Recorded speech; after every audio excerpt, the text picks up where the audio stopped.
Sarong battery Totoo dyan. talaga nga. Ayun na yun. Ang Ano, lis? Mga lis. Luway-luway lang. Ang pagbabalat ng pinya by Popsy and Tita Yao. Ano? Kanasay. Ano na gunuit na lang dati. Kasi ikaw kinaptig pangaran. Lapot mo ng pagkaan. Di ko man, pero di ko siya constant na in-upload na ano. Habo niya man kaya. Mamarong pati ang kalawang kang hayop. Papa Bear na lang. Papa Bear. Bilyan pa nga ni oh. Mahirap balat ng pinya. Lalo na at ang gamit mo. Lalo na at gamit mo ay isang mapurol na Hindi, kutsilyo. malaki kaya yung ano. Bao. Kutsilyo talaga. Malak na ko lang ang darusundang baga na yun. O kaya nga. Hindi, isa kayo naghinag ng ano.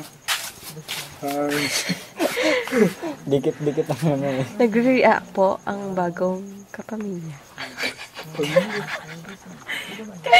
Ayain niyo na ako. Sige na, paupuan si Muli. Gusto ko niya.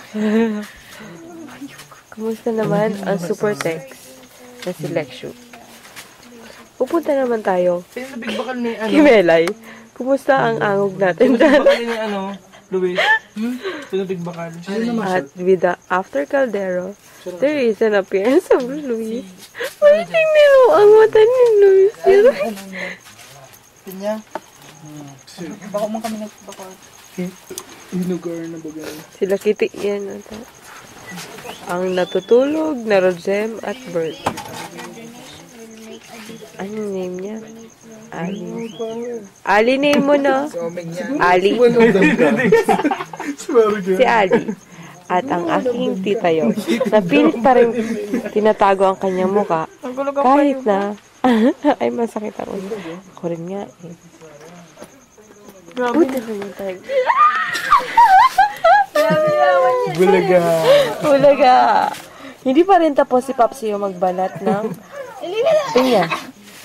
At habang nagbabalat, pumunta tayo sa eksena sa labas. Ano nangyayari sa labas? Matayong ka dyan. Hindi na. Naka-on na nga ang night mode. Nick, mood na yan. Oo. Nag-reflect na. Buding, si Pantas mo.